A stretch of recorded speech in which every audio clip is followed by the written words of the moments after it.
প্রিয় দর্শক মন্ডলী, আসসালামু আলাইকুম। আজকে শেখ হাসিনার পররাষ্ট্রনীতি এবং ডক্টর ইউনূসের পররাষ্ট্রনীতির ৩টি ঘটনা নিয়ে তুলনামূলক আলোচনা করার চেষ্টা করব। বাংলাদেশের অন্তর্বর্তী সরকারের প্রধান ডক্টর ইউনূস ইতিমধ্যে আমেরিকা এসে পৌঁছেছেন। বাংলাদেশের প্রেসিডেন্ট জো বাইডেনের সাথে আজ তার একটি দ্বিপাক্ষিক বৈঠক হওয়ার কথা রয়েছে। গত বছর ঠিক এই সময় তৎকালীন প্রধানমন্ত্রী শেখ হাসিনা জাতিসংঘের সাধারণ অধিবেশনে যোগ দেওয়ার জন্য আমেরিকা এসেছিলেন। তিনি 23শে সেপ্টেম্বর থেকে শুরু করে 30শে সেপ্টেম্বর পর্যন্ত নিউ ইয়র্কে এবং ওয়াশিংটন ডিসিতে অবস্থান করেছিলেন। বাংলাদেশের পররাষ্ট্র মন্ত্রণালয় এবং ওয়াশিংটন ডিসিতে অবস্থিত বাংলাদেশের এম্বাসি শেখ হাসিনার সাথে বিভিন্ন দেশে দ্বিপাক্ষিক বৈঠক করিয়ে দেওয়ার জন্য বেশ চেষ্টা করেন। বিশেষ করে ইউএস এর কোনো উচ্চপদস্থ কর্তা ব্যক্তির সাথে একটি বৈঠক করিয়ে দেওয়ার জন্য বেশ চেষ্টা করেন। ওই সময়কার পররাষ্ট্রমন্ত্রী আব্দুল মোমেন বলেছিলেন, বিভিন্ন দেশে চিঠি দিয়ে দ্বিপাক্ষিক বৈঠকের জন্য অনুরোধ করলেও কেউ এই চিঠির উত্তর দেননি। শেখ হাসিনা এখানে পৌঁছার পরে তিনি বাংলাদেশের এম্বাসি এবং ওই সময় নিউ ইয়র্ক এবং ওয়াশিংটন ডিসিতে অবস্থিত বাংলাদেশের বেশ কিছু সাংবাদিকের মতামত অনুযায়ী বাংলাদেশ এম্বাসি এবং ভারতের সহায়তায় যৌথভাবে একটি সভার চেষ্টা করেছিল।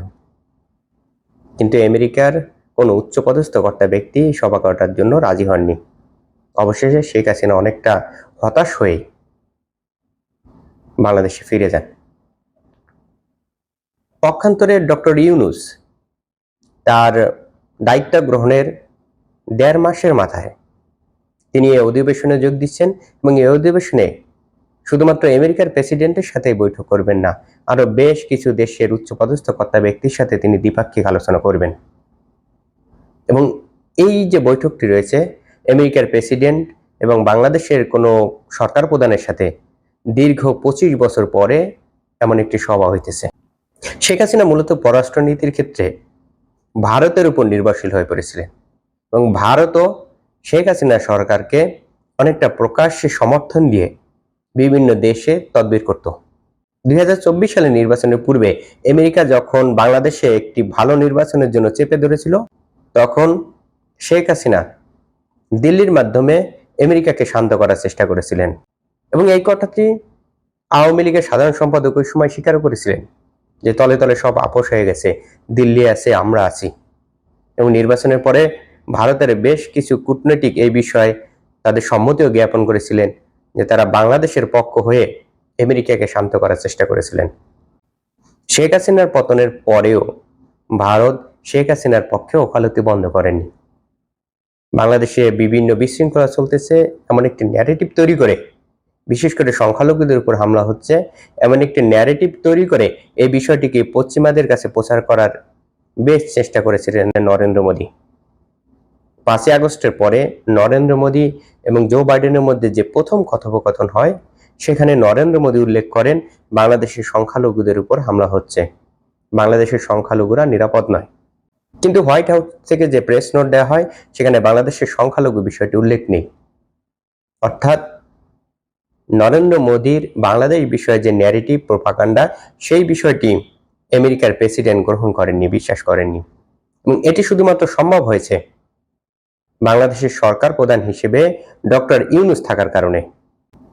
গত জুলাই এবং আগস্ট মাসে বাংলাদেশে যখন গণহত্যা চলে, তখন সংযুক্ত আরব আমিরাতে 57 জন বাংলাদেশি বিক্ষোভ প্রদর্শন করে। এর ফলশ্রুতিতে তাদের বিভিন্ন মেয়াদে সাজা হয়।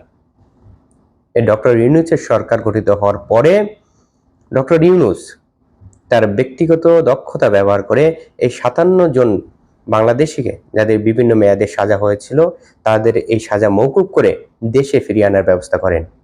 এটি বাংলাদেশের ইতিহাসে একটি গুরুত্বপূর্ণ তাৎপর্যপূর্ণ ঘটনা এবং অনেকের মতে এই ঘটনাটি বিরল ঘটনাও বটে।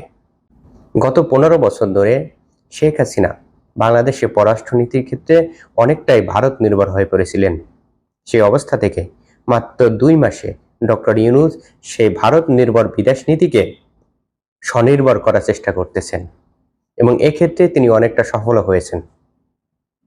এই বিদেশ নীতির ক্ষেত্রে ডক্টর ইউনূসের সরকারের ইতিমধ্যে বেশ সাফল্য আছে, কিন্তু এই সাফল্য ধরে রাখতে হলে ডক্টর মোহাম্মদ ইউনূসের সরকারকে বাংলাদেশের অভ্যন্তরের আইন শৃঙ্খলা পরিস্থিতিকে আরো উন্নত করতে হবে।